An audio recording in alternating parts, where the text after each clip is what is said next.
You have been poisoning your food and you do not even know it, because that weed you just sprayed with Roundup has more omega-3 fatty acids than wild-caught salmon, more vitamins than spinach, and it was growing for free in your garden. The plant I am talking about is purslane, Portulaca oleracea, and it grows in every state across America, in gardens, in sidewalk cracks, in driveways, in parking lots, anywhere there is disturbed soil and sunlight. You have seen it hundreds of times. Low-growing, thick, succulent leaves, small yellow flowers. Most people pull it out and throw it away. Lawn care companies spray it with herbicides. Gardening websites list it as a nuisance weed to eliminate. And every single time someone destroys purslane, they are throwing away one of the most nutritious foods on the planet. Let me tell you what purslane contains, because once you see these numbers, you will understand why this plant had to be classified as a weed instead of food. Purslane has the highest omega-3 content of any leafy vegetable ever tested, 300 to 400 milligrams of alpha-linolenic acid per 100 grams of fresh leaves.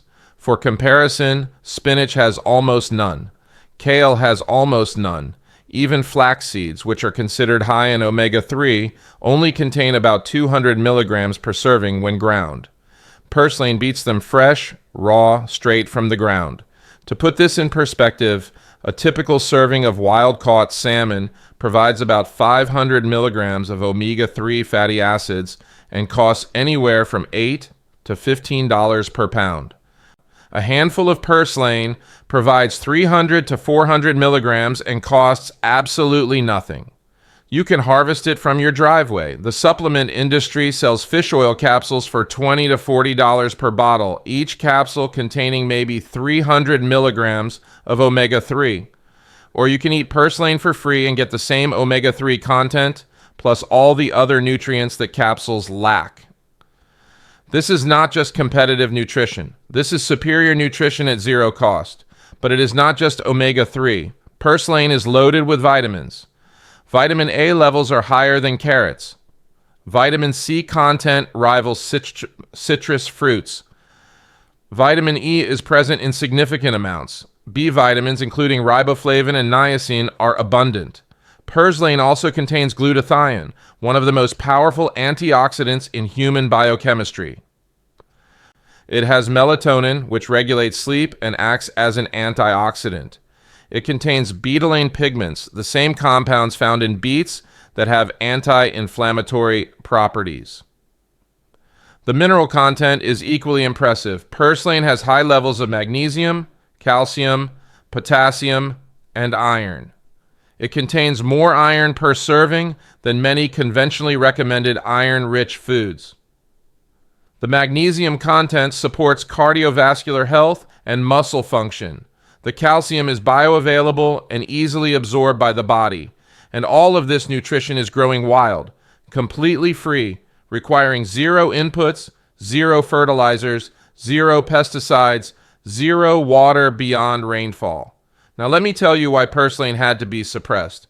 Because a food this nutritious, this accessible, this impossible to control, threatens multiple billion-dollar industries simultaneously. First, the supplement industry. Americans spend over $30 billion annually on dietary supplements. Omega-3 supplements alone account for billions of that total. Fish oil capsules are one of the most purchased supplements in the country. Walk into any pharmacy and you will see entire aisles dedicated to omega-3 products.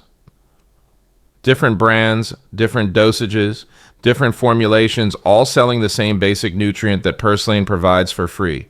The profit margins on supplements are enormous. A bottle of fish oil capsules that costs $3 to manufacture sells for $30 retail. The markup is 10 times or more. Companies like Nature Made, Nordic Naturals, and countless others depend on consumers believing they need to purchase omega-3. But if people knew that purslane growing in their driveway provides omega-3 for free, why would they buy supplements? The answer is they would not. An entire market segment collapses. That is exactly why purslane cannot be allowed to be recognized as food. Second, the lawn care and herbicide industry. This industry generates over $90 billion annually in the United States. A significant portion of that revenue comes from herbicides marketed to kill weeds. Purslane is listed as a target weed on virtually every broad-spectrum herbicide product sold to homeowners. Companies like Bayer, Corteva, and Syngenta profit every time someone sprays their lawn to eliminate purslane. But if purslane was recognized as valuable food, people would stop buying herbicides to kill it. They would start protecting it, harvesting it, even encouraging it. The entire lawn care model collapses when people realize the weeds are more valuable than the grass.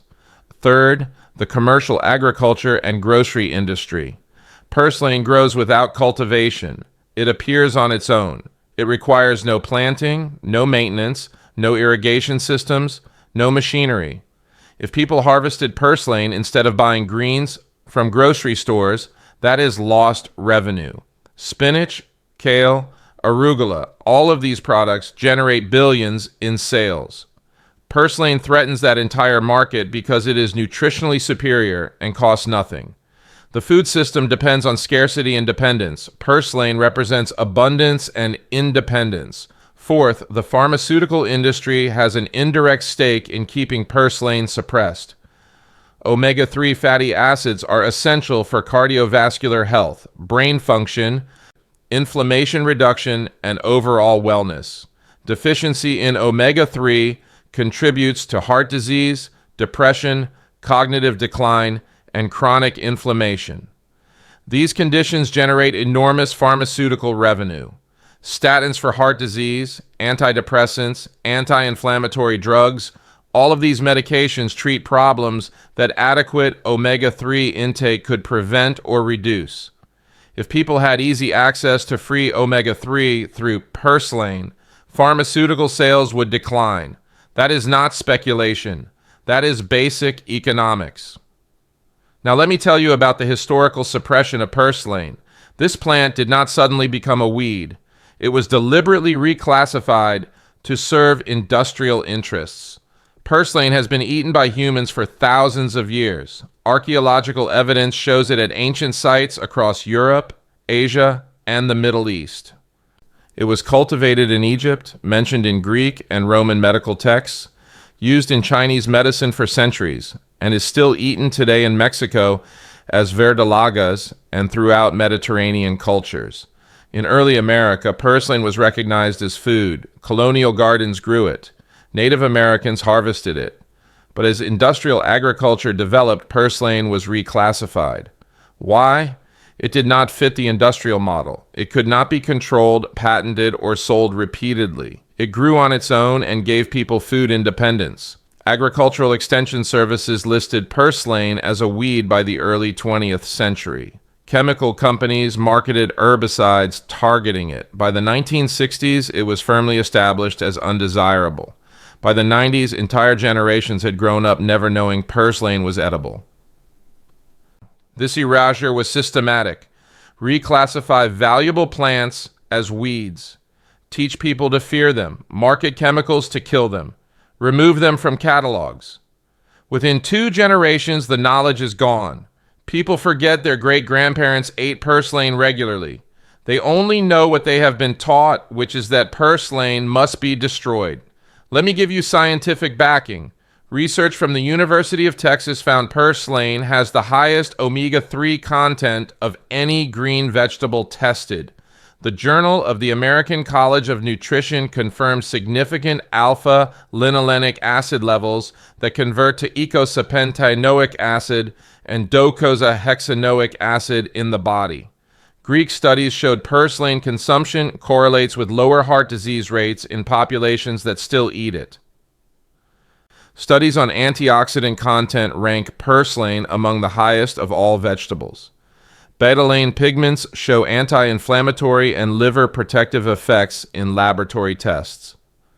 The melatonin content exceeds many foods marketed for sleep support. Vitamin A levels are exceptional for a leafy green.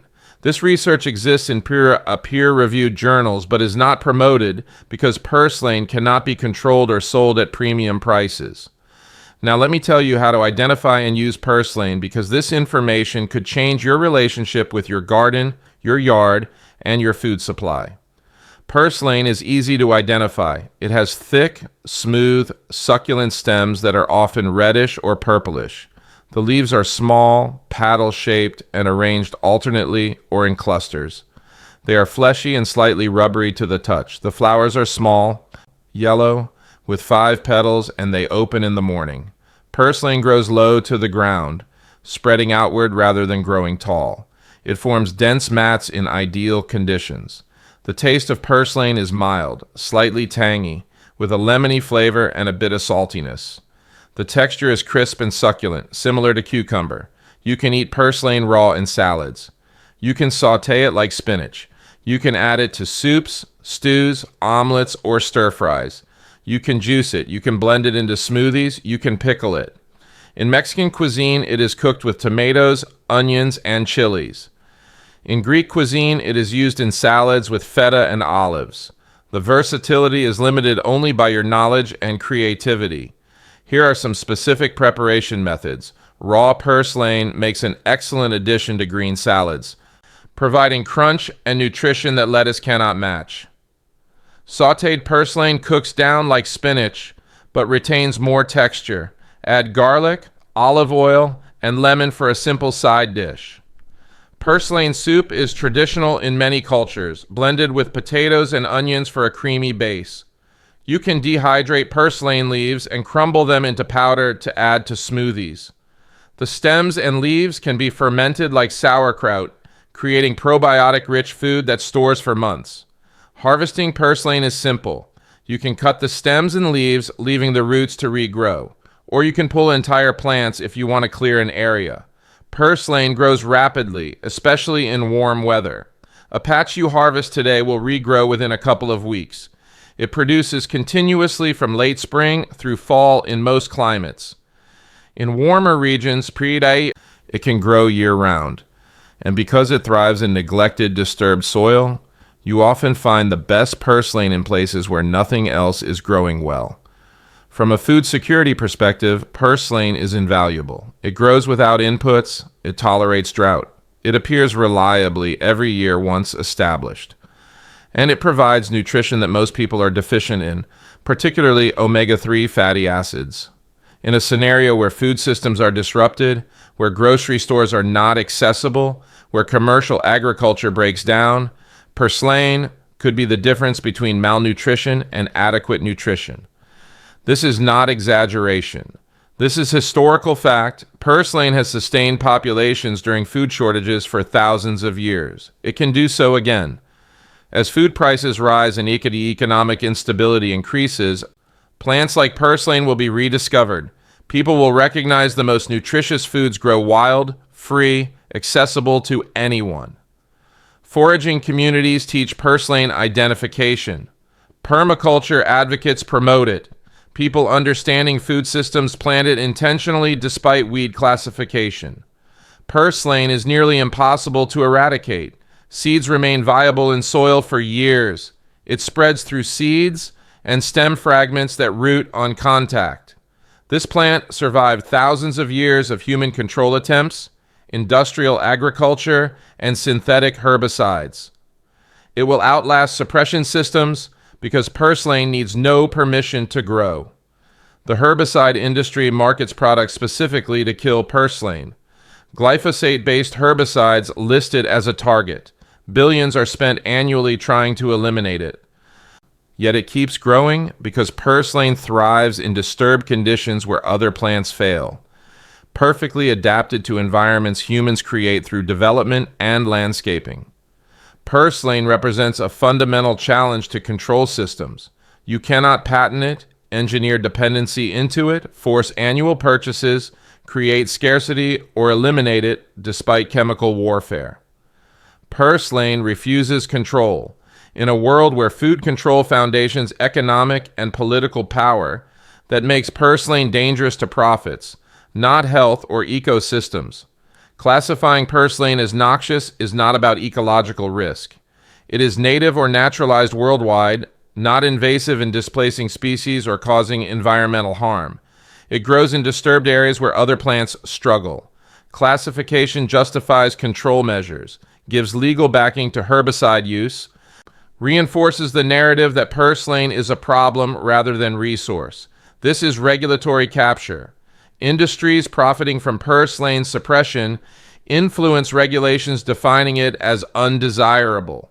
The next time you walk past purslane, remember what you learned. That weed they told you to poison contains more omega-3 than the salmon they told you to buy, more nutrition than the supplements they told you to take, more value than the products they told you to consume. And ask yourself why nobody ever mentioned this before. Ask yourself who benefits from keeping you ignorant. Ask yourself who profits when you destroy free food and buy expensive substitutes. Ask yourself how many other plants classified as weeds are actually suppressed superfoods waiting to be rediscovered. The answer will disturb you. Because once you see how food narratives are constructed to serve profits instead of health, you cannot unsee it. Every lawn care commercial becomes propaganda. Every herbicide label becomes a lie. Every weed classification becomes suspicious. You start seeing the system for what it is, a mechanism designed to extract money by creating dependence on products that replace what nature provides for free. If this video changed how you see the weeds in your yard, hit that like button right now, because every like tells YouTube that suppressed information deserves to be seen. Share this with someone who needs to know what they have been destroying. Send it to anyone who buys expensive supplements or sprays their lawn with chemicals. And subscribe to this channel because we are exposing more suppressed plants every single week. Plants that governments restricted, corporations buried, and industries spent billions convincing you to eliminate. The information they do not want spreading is exactly the information we are bringing you. Drop a comment below and tell me if you have purslane growing near you or if you are going to start harvesting it. Tell me what other weeds you want us to investigate. I read every single comment, and your input shapes what we cover next. This is how we build the knowledge they try to erase. This is how we take back food independence one plant at a time.